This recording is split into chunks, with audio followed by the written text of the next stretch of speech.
ভাবলি মনে হয় খুব ছোট একটা শব্দ, তাই না? কিন্তু জানেন কি, ঠিক এই একটা শব্দ থেকেই জন্ম নিয়েছিল ইতিহাসের প্রথম বিদ্রোহ। আজ আমরা সেই পুরনো গল্পের গভীরে যাব, যা আমাদের সবার জন্য একটা বড় সতর্কবার্তা নিয়ে আসে। কি সেই শব্দগুলো? খুব সাধারণ, আমি উত্তম। ভাবা যায়, মাত্র এই দুটো শব্দ, আর এটাই হয়ে গেল ইতিহাসের প্রথম বিদ্রোহের মূল ভিত্তি। আর এই একটা কথাই একজন ভীষণ একনিষ্ঠ উপাসককে চিরদিনের জন্য অভিশপ্ত করে দিয়েছিল। কিন্তু দেখুন, এটা কিন্তু শুধু অতীতের কোনো গল্প বলে উড়িয়ে দেওয়ার মতো না। এটা আসলে সেই আগুনের গল্প, যা আজও আমাদের অনেকের মনের ভেতরে অহংকার হয়ে জ্বলে। চলুন আজ সেই আগুনের উৎসটা খুঁজে দেখি। আচ্ছা, তো এই গল্পের একদম কেন্দ্রে আছে ইবলিস।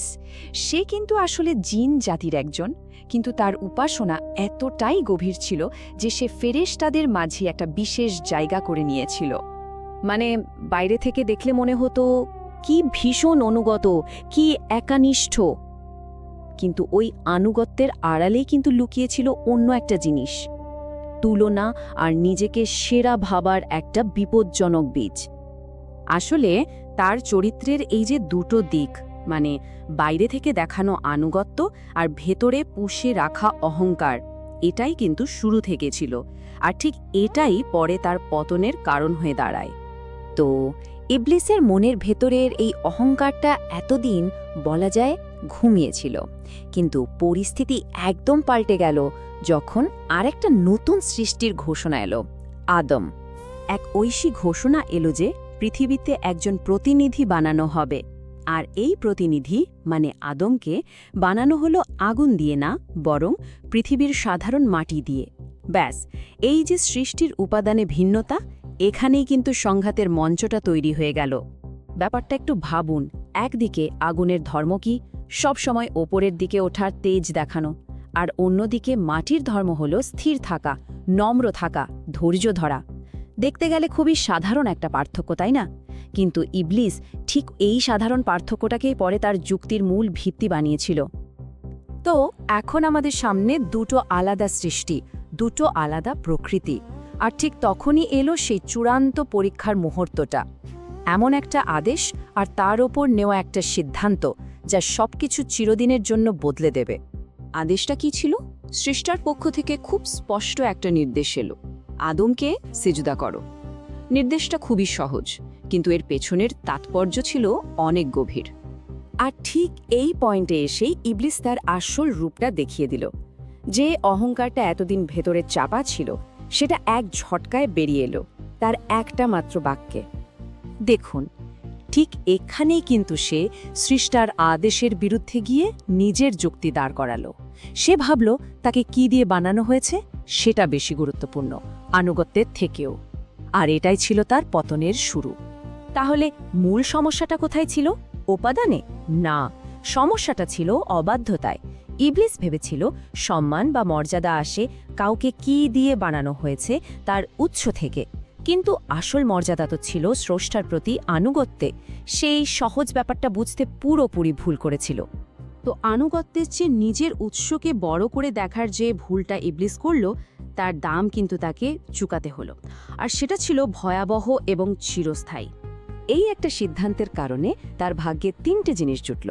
প্রথমত, সে স্রষ্টার দ্বারা অভিশপ্ত হল। দ্বিতীয়ত, তাকে ঐশীর সান্নিধ্য থেকে বের করে দেওয়া হলো। আর সবশেষে সে মানব জাতিকে পথ ভুলিয়ে দেওয়ার জন্য শপথ নিল। আর সবচেয়ে অদ্ভুত ব্যাপার কি জানেন? যে অহংকারের কারণে তার নিজের পতন হলো, ঠিক সেই অহংকারকেই সে এখন মানুষের পথ নষ্ট করার জন্য তার প্রধান অস্ত্র হিসেবে ব্যবহার করে। ইবলিসের সেই হাজার হাজার বছর আগের যুক্তি, আমি উত্তম, এটা কিন্তু আজও আমাদের চারপাশে বিভিন্ন রূপে ফিরে ফিরে আসে। যখনই আমাদের কারো মনে হয়, আরে আমি তো ওর চেয়ে বেশি জানি, বা আমি তো ওর চেয়ে বেশি ধার্মিক, কিংবা আমার সম্মান তো বেশি, অথবা আমার টাকা পয়সা আছে, আমার স্ট্যাটাস আছে, তখনই কিন্তু সেই প্রথম পাপটারই প্রতিধ্বনি শোনা যায়। তাহলে এই যে এত পুরনো একটা গল্প, এখান থেকে আমাদের জন্য আসল শিক্ষাটা কি? এর উত্তরটা কিন্তু আদম আর ইবলিসের নেয়া দুটো আলাদা পথের মধ্যেই লুকিয়ে আছে। পার্থক্যটা কিন্তু একদম পরিষ্কার। দেখুন, আদমও কিন্তু ভুল করেছিলেন, কিন্তু তিনি সঙ্গে সঙ্গে অনুতপ্ত হয়েছেন, ক্ষমা চেয়েছেন।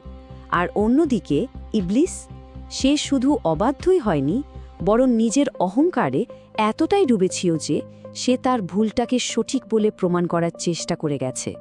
এখান থেকে সবচেয়ে বড় শিক্ষাটা হলো, ক্ষমা কিন্তু ভুলের জন্য হয়, আর পতন হয় অহংকারের জন্য।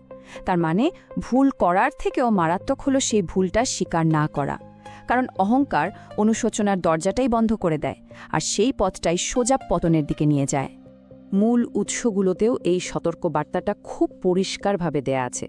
বলা হচ্ছে, যদি মনের ভেতরে অহংকার বাসা বেঁধে থাকে, তাহলে অনেক ইবাদাত, অনেক জ্ঞান বা অনেক বড় সামাজিক সম্মান কোনো কিছুই কিন্তু পতন থেকে বাঁচাতে পারে না।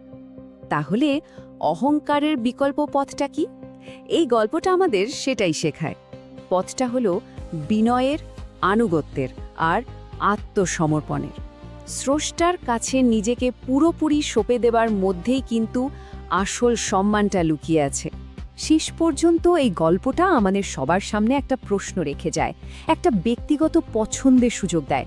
আমরা তো মাটির তৈরি, কিন্তু অহংকারের আগুন, জানেন তো, সেই মাটিকেও পুড়িয়ে ছাই করে দিতে পারে।